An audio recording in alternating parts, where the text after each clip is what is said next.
All right, y'all, we're gonna do a little flower rosin here today. This is my setup. I have a external pump, and then we have our press with the plates caged in. There's a few different styles, or a couple different styles. You kind of have one where it's gonna be on one axis where it's pushing it up, how it rides up and down on these supports. This one has on the front and back. So this is, from my understanding, what would be considered a caged in plate setup. And basically what we have compared to, say, this to one that's gonna have just that one axis that it goes up and down on, is it has the chance to kind of tilt those plates. When you have a caged in plate like this, you're able to bring it up and down just all together. So you have more of a even press compared to those other ones that could get off just slightly. I believe this is the 10-ton press by Dab Press here. And then I've got a 12-ton pump with the gauge as well. And this is our temp,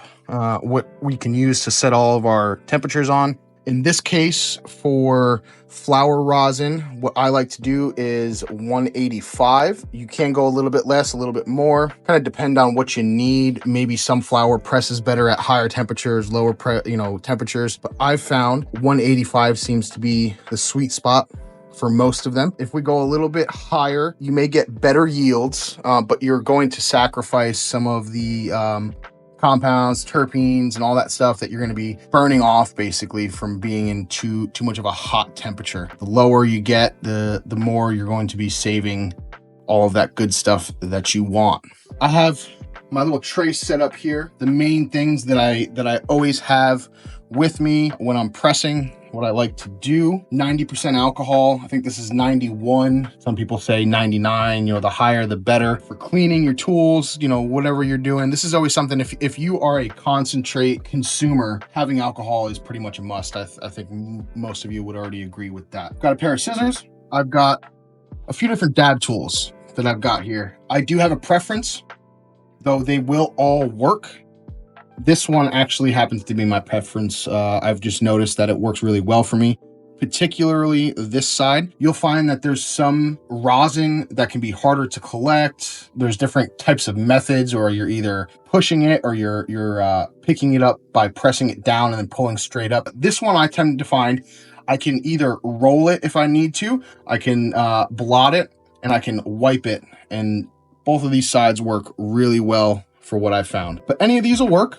I do find that some of the smaller ones, unless you do have a smaller yield that you're working with or not as much rosin, you can pick it up with these smaller ones, but I do find that the larger blade tools tend to work better. So this is my preferred. So that's what we're gonna be using. The other stuff that I think is a must have, your scale. This, it may not be such a must. The reason why I like this is so I know exactly how much material I am putting inside my bags, and then I can kind of calculate my return. While that might not matter for some people, and if you press something, you find that it comes out really well, and if you're happy with that amount that you get, I say send it, who cares? But I like to have just those numbers for my head. If I have anything that's pressing under, I know they say kind of 12 is a good number. Anything under 10, I'm really not going to be happy with. 11, but anything above that, I am happy, and I will continue pressing. Now, if I was to press something and I found that I had a shit return, I'm going to save it for flour. Or if I just don't really care for it either way, who knows? But I think that this is definitely something that you should have. And of course, we have our bags. I am using the Dab Press brand. So these are the ones that I started off with when I had bought this kit. You get the kit and it comes with some different dab tools, containers. I've started with these. I've been using these. They work really well. My preference is the 90U bags. I think that's pretty much across the board what most people would agree on, but you can vary. The different numbers that we have here, so the 90 is referring to how much surface area is in between each thread, right? So if we were to go up, they're going to get wider in between there, so we have less filtration. The lower you go, the tighter those spaces are, the more filtration. You're going to allow different things to pass through here the larger you get, and that may be undesirable for rosin, or you may like it. I don't know. I'm not gonna give you a hard time about, you know, what size bag you like to use if it works for you. We're gonna use these 90 U's. I've heard of people going smaller, whatever. Now I've already gotten our flour prepped. I'm running 7 grams in each. So we'll do 14 on the plates all at once. I noticed that that's pretty much the sweet spot for me. If I was to do 1 bag, great. But I feel like anything above that, at least for my setup, is a little much. Also a little bit much for these bags. This is Tangy F3. It pressed really well. I've got, unfortunately, these sad nugs right here. Not sad, but I've neglected them. They are neglected nugs. I have a tote that whenever I am drying, I tend to not have the best drying conditions. Another tool that I think is pretty important to have is a wood moisture meter. As they're drying, I will check the nugs in certain areas to see what type of moisture we have. And if I notice that it is coming down too quick, I am taking my plants, I am bucking them down into branches, and then we are placing them inside the tote to slow them down. So I would almost consider this a necessity, even if you're not pressing. This definitely, I know there's certain methods that you can have, you know, snapping the stems, and then you've got a couple different camps where if you're snapping those stems, you've gone too far. I'm not going to get into that. Why not use tools when we can to make our lives a little easier and take that guesswork out? So I highly recommend them. I actually have 2 sitting right here. They're cheap. Wood moisture meter, get you one. So I will check the buds to see what we're sitting at. When I am pressing flour, I want that flour just a little bit more water content than if I was to be smoking it, right? I think we've all smoked some joints where it's hard to stay lit. It doesn't smoke quite as well. I would bet you anything that moisture content in there is a little bit too high. The joints that you're gonna smoke are usually somewhere around the high 50s moisture content. That tends to be what I find is the best smoke for joints. I like this a little bit wetter because it tends to press better. We tend to get better yield out of it. So I'm always pulling them a little bit earlier. And I find that when I put these into jars, my hygrometer, whatever that little thing is that gives me my temperature and humidity inside the jars, the humidistat, tends to read 62, 63 is kind of pushing it, but somewhere in those low 60s is where I like to have it. Now with this, I believe that tends to be somewhere around 12 to 11. We've got that sitting at about 12, a little bit more. Again, it's been super freaking humid here. We are at, I want to say it's like 80%, 90% humidity. And I have not been treating these well. Like I said, it's been sitting inside a tub for longer than I'd like to admit. That's the humidity that I like to have my material at. The next thing we've got here is our pollen press or pre-press, whatever you want to call it. I think that this is a must-have for when you're pressing. And the reason why I say that, you have to get this material inside this bag. And while you could do it and you could pack it down pretty easily, I find that this just makes your life easier. You know you're getting that nice puck that's going to sit inside here. You're not going to have any extra material that could give you some problems down the road when we're pressing. This comes in 3 sections. We've got our barrel. We've got the bottom piece. We're putting that down. And then this is our plunger. This is going to pack down that material, right? So we're going to take all of this. And the reason why I kind of set this up, I prepped this up a little bit just to make sure we didn't have any super large stems or anything like that. We want them into little manageable bite-size pieces. I am taking this and we're just putting it in there. As I'm putting it in there, put about halfway, and then I'm coming in and pressing.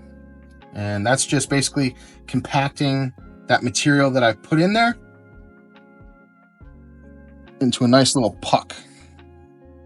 So I got that all pressed in there. All right. Now, before we get ready to throw that in there, we've got to prep our bag.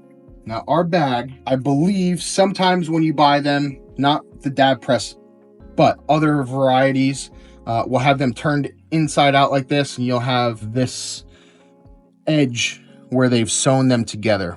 You want that on the inside, just like this. So having our bag starting off like this, here is our dab tool, a smaller one that I find is pretty easy. I am putting them in the corner, pushing that in just like that, right? Flipping it over, and then we're grabbing that one and pushing that in. Now, I am leaving it exactly like that, all right? Kind of comes to a point.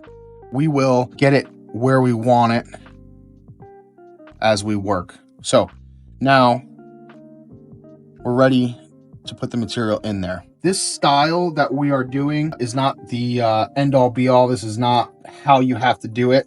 This is how I like to do it. This is what's considered bottle tech. And basically what we're creating is like a little bottle, I guess you would call it. So we're actually going to fill the material up and then it's going to go in there like that. There is other ones where you would fill it up like that and then put it inside there. Nothing wrong with that. I've just never tried it, so I don't do it. Now we've got our press, our pre-press filled with our material. I'm going to flip that over and I pull that straight down. Now we've got our puck just like that.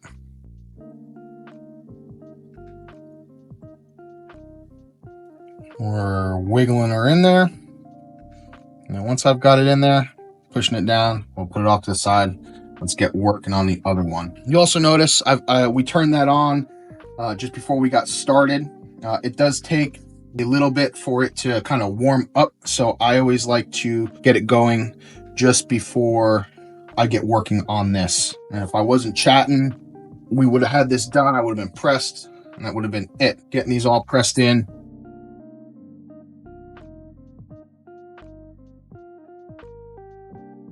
I think you get those chunky stems, and then there's one that you find. If you leave those stems in there, you may get lucky. It may not be a problem, or you may screw yourself. You're going to get a blowout.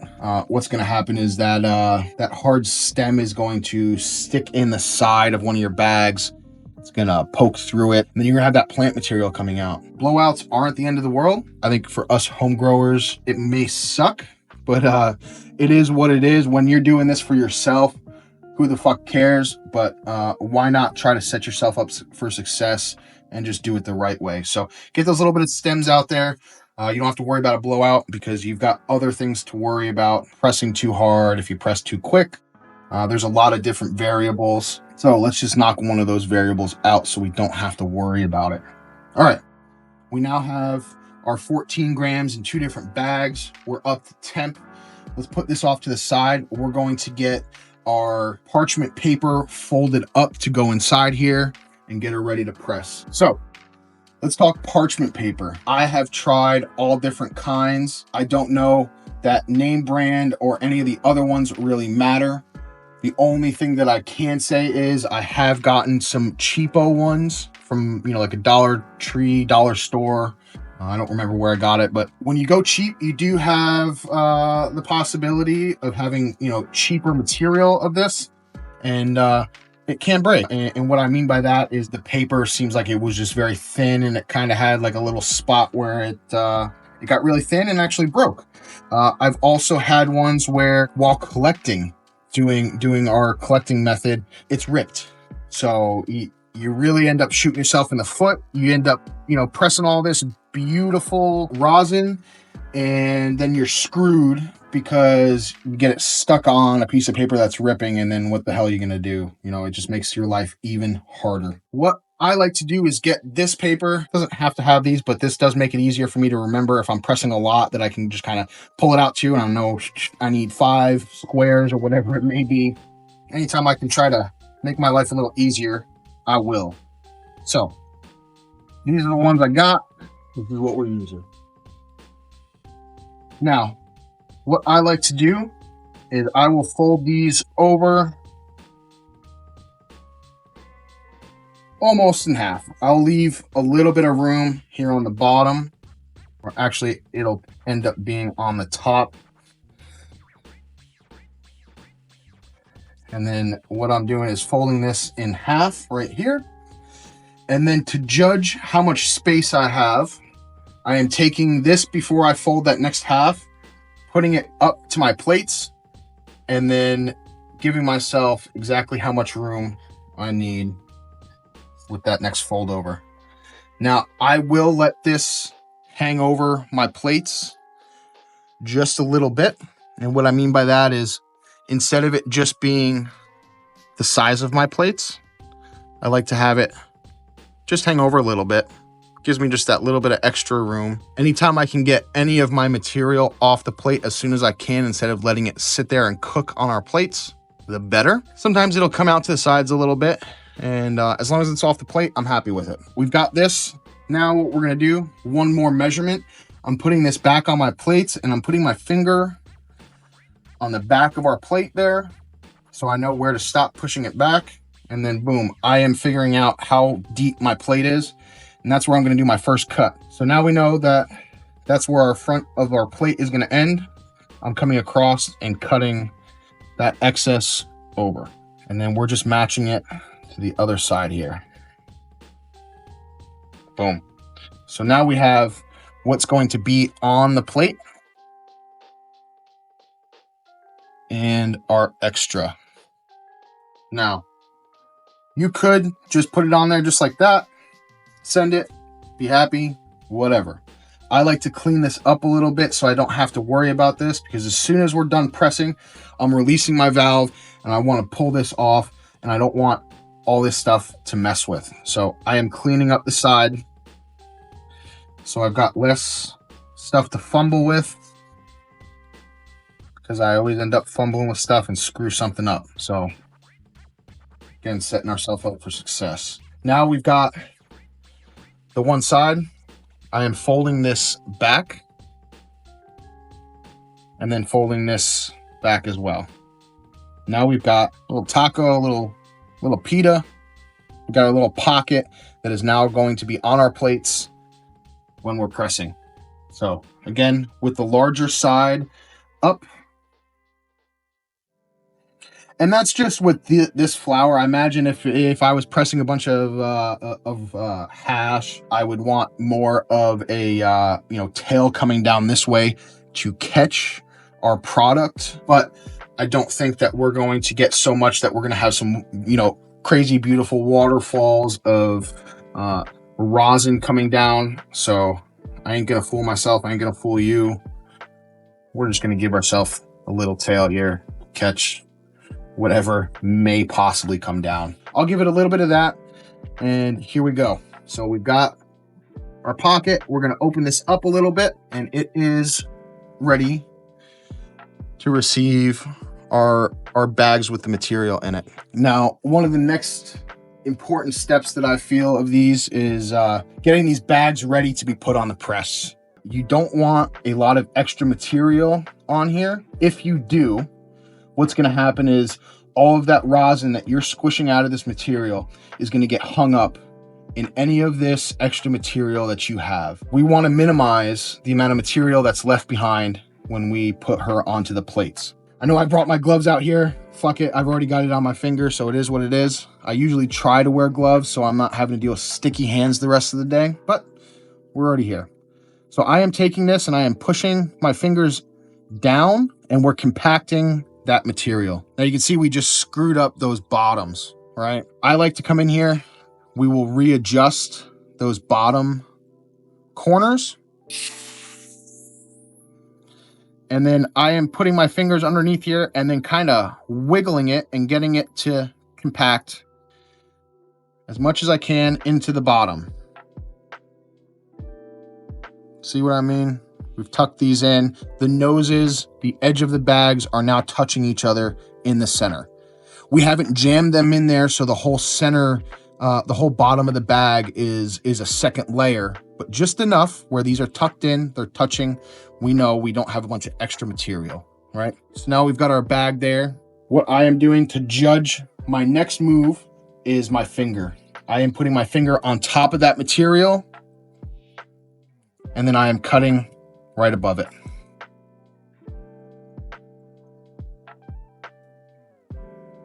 These scissors are about shot. So just like that. Let's prep this other one, and then we'll talk about the next step. So again, taking my finger, we're pushing that in there to get it as close to the bottom as possible. Readjusting our corners, making sure they are pretty and touching each other. Again, this is all setting ourselves up for success. You don't want to mess with this? Fuck it, just put it in there. You'll see what happens. Let's try to get this as nice as possible. Do a little extra work up front, and we will have better success at the end. So, yeah, these scissors are about time to retire. These bags are not easy on those scissors. These are the ones that I first got for trimming plants, and then ended up using them on this, and they just got so damn dull. So definitely have a pair of scissors that you can beat up with these. So now we are prepped with our bags. They're cut down to size. Now, the next step you want to do that I find that works well is taking one side, pushing it down, the next side pushing it down, and then we now have our little bat ears. We're taking this, folding those over, just like that. That is at least what I would consider an acceptable bag with material in it, ready for pressing. It's got a little bit of extra, but I don't have the space to really fill it up, and I don't feel like 7 grams in these are anything more than 7 grams is going to do us justice. So that's what we've got. Let's get a light on there. We've got our bags prepped. We've got our press up to temperature 185. Now we're taking that first bag, putting her on there, and then we're getting that second bag ready on there.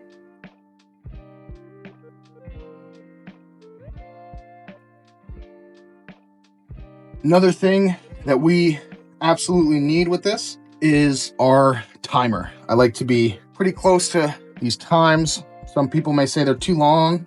I like to do a 45-second warm-up. And that warm-up is getting these bags just a little bit back. Again, I like to use my finger as my judge. I am taking this and I am getting it a finger length back. I don't want it too close to the edge, because when we do squish this, it is going to expand a little bit. So we're wanting it back because we don't want to let it get too close to the edge and possibly, again, have a blowout.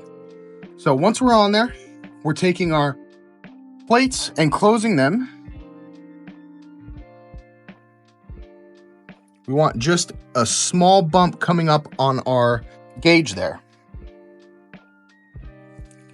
Again, we don't want any pressure on them for this 45-second warm-up, but we do want those plates to be as close as possible. So as soon as I see that bump come up, I'm setting my 45-second timer, and we're going to watch that material. Again, I am giving it just slightly, continuing to give it a little bit of pressure because that stuff is compressing while it's sitting on there. So I am giving it just a little bit at a time, waiting for that 45 seconds to go up. Once that 45 seconds is up, we are pressing for 3 minutes and 30 seconds. And here we go. All right, we got that. Now we're starting our 3 minute and 30 second timer, and we are slowly ramping it up to 2000 PSI. Just taking it slow, giving it a little bit of pressure at a time. We're about halfway there right now, and it's only been 15 seconds. We are coming up to 2000 PSI right now, and we will have been pressing for 30 seconds. So I am just making sure that we are keeping constant pressure. Sometimes if I don't tighten up my valve just enough, it'll leak out a little bit, and then we're having to continually keep pressure on there. Luckily, sometimes I remember and I don't have to. Otherwise, I am continuing to make sure that it stays at that threshold, that 2000 PSI. We're at 2 minutes and 33 seconds, and now we just watch. We just let her do her thing. She's gonna be leaking out. Not bad for some neglected bud that I left in some totes sitting for a while. I'll take it. Looks pretty darn good. So again, that 2000 PSI, that's what I'm leaving it at. I don't want to go too much more. Again, that's another one of those variables that we could look at with possibly doing a blowout. So I don't want to give it too much. We're now 1 minute and 45 seconds away from releasing the pressure and taking this off.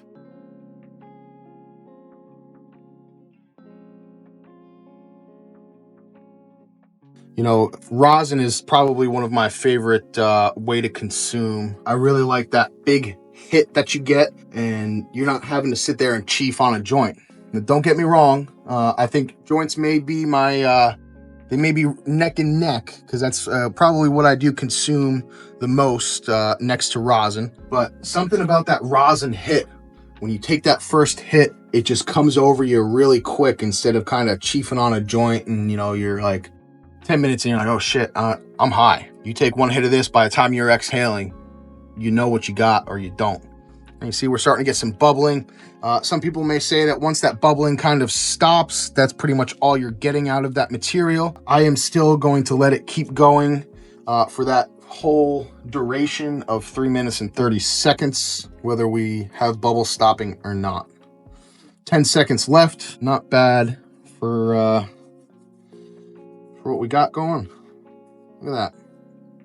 All right, timer's up. What I'm doing is I'm releasing our plates. All right, I am taking my magnet that was holding that top piece off, and we're pulling it bad girl out of the way. We have now pulled the material off of our plates. We're going to get this ready for collection. Now, another tool that I think, dare I say that this is a necessity. It's really not, but I think that this will make your life a lot easier. Get you one. It's basically just a piece of aluminum. It's called what's a cold plate, collection plate. You're taking your material, putting it on there, and it helps cool it down for while you're collecting it.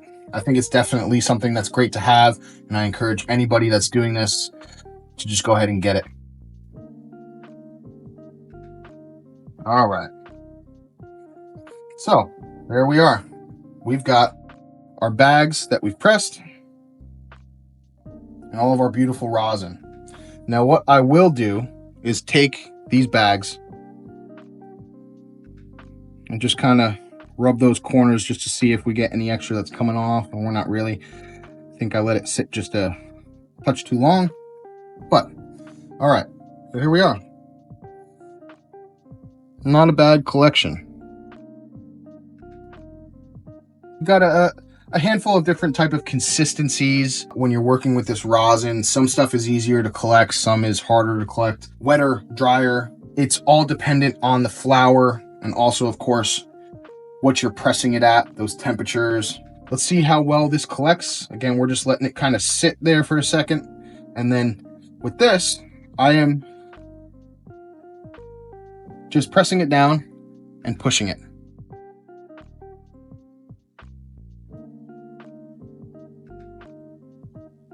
So just like that. That seems to be my favorite. What works best for me is pressing it down and then just lifting it up. And then once you get in a good rhythm of picking this stuff up, it just flies. So not bad. Let's see if we can get a little light in there, make it look a little nicer. Hey, we have flower rosin. Let's finish collecting this up.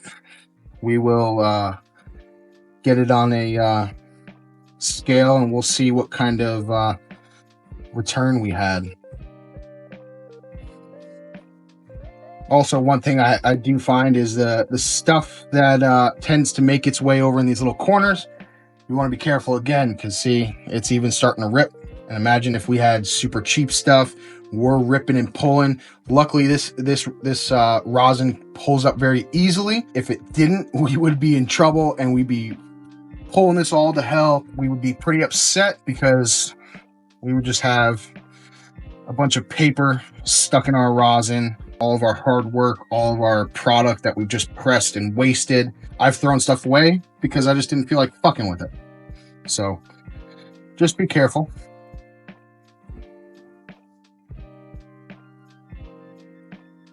And this Tangy F3 doing really well. I'll tell you, I had to turn off my AC to be able to record this fucking thing. And so it's getting a little warm. It's definitely not ideal to be collecting this rosin, but it's my room is on the second floor. Yeah, see, it's already starting to. And it is almost 80 degrees in my room right now. So this rosin is being a little bit of a bear to collect because it is so warm. But I think we got her. Pretty darn clean. I'm happy with it. Let's get this ready to wear out. Check that out. Not bad for some flour that was left in a tote. I literally just bucked it off the branches and the main, the sugar leaves that were on there. Some of the stuff that I didn't want to press, cut some of that off. So that's just been sitting in a tote for a while. Check that out. I'd say that looks like some pretty darn good rosin, good consistency. I'm happy with it. Let's get this ready to put her on some on the scale there to see what we've got. Now, one thing I do like about this plate as well is once I'm done collecting, if I was to put this in a jar, we could just scrape it off in the jar. But since I want to weigh this out real quick, we're just going to go ahead and do a number like this. Put that on the side, and then I'm using that edge of our plate to kind of wipe my tool off. I don't want to wipe up too much though. We're going to do a little taste test once we're done. Now, of course, I've already smoked some of this. Just like a chef, you get to lick the spoon, or you get to have that little bit of extra stuff from the kitchen. Well, if you're pressing, damn straight, you get to take a little dab off of your cleaning tool. Now, I don't imagine this piece of paper weighs much, so I will just give her a little bit. We've got 2.3 grams of rosin from that 14 grams of flour. I don't know the conversion off the top of my head, but I would say that that's above or just right around that window that I was saying. Anything that's going to be above 11, 12, I'm happy with. And I think that that's probably either just right in there or it's a little bit above. Let's take a look. So I did some calculations with 14 grams of material in, 2.3 of our wax. That is 16.43 in return. I'm happy with it. That's flour that pressed well. It's got good color. It looks like a nice yellowish, brownish boogie of sorts. Little loogie. Smells great. Kind of has like a little bit of a tropical, fruity, citrus smell. It also gives me a little bit of almost Pledge furniture, not Pledge furniture cleaner, but like a Pledge lemony kind of smell. So it's good. I enjoy tangy for sure. Let's get this into some jars and then we'll be ready. So let's go ahead and let's test out our stuff here. Let's see what we've got. This is, again, one of my preferred methods for consuming rosin. Of course, I've got my Puffco Proxy. I love that. That's easy when I'm bouncing around doing things. But when I'm home, when I want to get that good hit, I like these nectar collectors. They work really well. This particular one allows you to put water in it. It's got this blue piece that basically keeps our heating element, our straw, our tip that we heat up, that keeps that piece in there from falling out. So just like anything else, right? Pull in from one side, and then that's where we're going to collect our rosin and smoke it. What I like to do with these is we use a torch. We're going to heat that up till it just turns red. Once it turns red, I let it back down just a little bit, and then we'll clean up our little tool, and then we'll get this all packed up, and that'll be it. So it's kind of hard to tell. It backs off pretty quick on that redness. Let's hit it. Let's get it.